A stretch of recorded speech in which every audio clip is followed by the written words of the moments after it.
La dernière dizaine a été difficile à Asbestos. Min Jeffrey vivote. Magnola, qui promettait des centaines d'emplois, est finalement démantelé.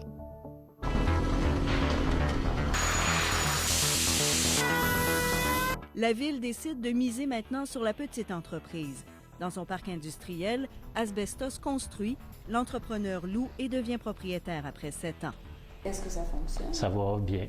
On a déjà 7 bâtisses de fait. Donc, on a encore d'autres projets sur la table avec des nouveaux promoteurs. Donc, ça va très bien de ce côté-là. Les emplois se créent un à un.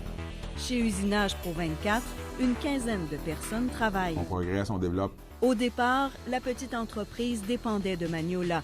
Après la fermeture, Hugo Michel a diversifié sa production et il a créé des liens solides avec les entreprises voisines. Premièrement, le parc industriel n'est pas énorme. On est tous assez proches.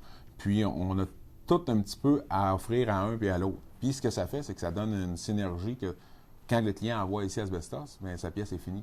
Quand on a terminé, il n'y a pas besoin de la renvoyer à un autre sous-traitant. La pièce part et elle est terminée. Usinage Pro 24 envoie ses pièces chez Concept Promet, spécialisé en peinture sèche. La couleur est fixée ensuite dans cet énorme four. Ça cuit, la pièce est cuite à 200 degrés Celsius, 392 degrés Fahrenheit. Et il y a peinture PVL aussi qui font de la peinture liquide là, pour de la machinerie lourde. Fait que moi, les pièces qui sont trop grosses pour nous, on peut les référer à PVL. Quand on a des petites pièces, on en donne à Concept Promet. La formule donnée au suivant prend tout son sens. Lors de son implantation il y a 3 ans, Peinture PVL a reçu un sérieux coup de pouce de sa voisine ABS Remorque. On est allé offrir nos services, puis il a dit « je vais penser à ça ». Sauf que je lui ai dit, au lieu d'être compétiteur, moi, ce que je suis intéressé à faire, c'est que je vais vous donner une partie de mes opérations, qui est la peinture. C'est un avantage pour vous d'avoir un sous-traitant? Oui, mais ça fait un trou dans le chiffre d'affaires, mais il est remplacé par la croissance de l'entreprise. Donc, je maintiens ma mission qui est de fabriquer des semi-remorques. Qui se concentre plus là-dessus. Nous, ça nous en donne plus à peinturer.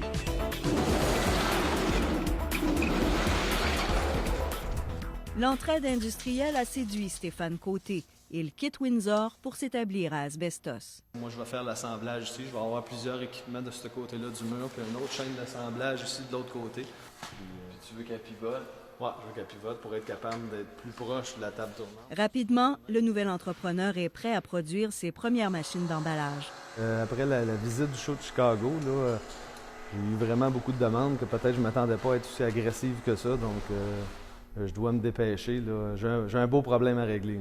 Donc, il va seulement falloir les pousser de chaque côté. 60 des pièces sont usinées et soudées chez Usinage Pro 24, de l'autre côté de la rue. Bien pratique lorsqu'il y a de petites retouches à faire, comme sur cette pièce. Aucun transport à payer. Stéphane Côté constate aussi que sa facture de démarrage d'entreprise est revue à la baisse.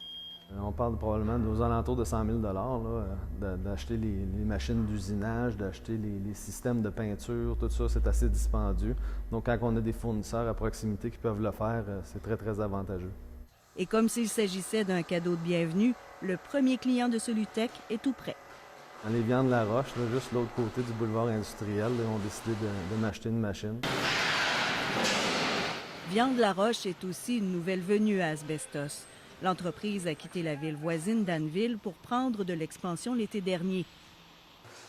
Un abattoir s'est ajouté à l'usine de coupe et le nombre d'employés devrait encore grimper de 90 à 150 personnes. Il y a d'autres gens qui pourraient se greffer à l'usine ici. Claude Laroche espère que son entreprise aura un effet attractif pour développer le secteur agroalimentaire. C'est 22,99. On distribue partout à travers le Québec, dans toutes les régions. Donc, ça donne un atout spécial pour ceux qui veulent partir petits.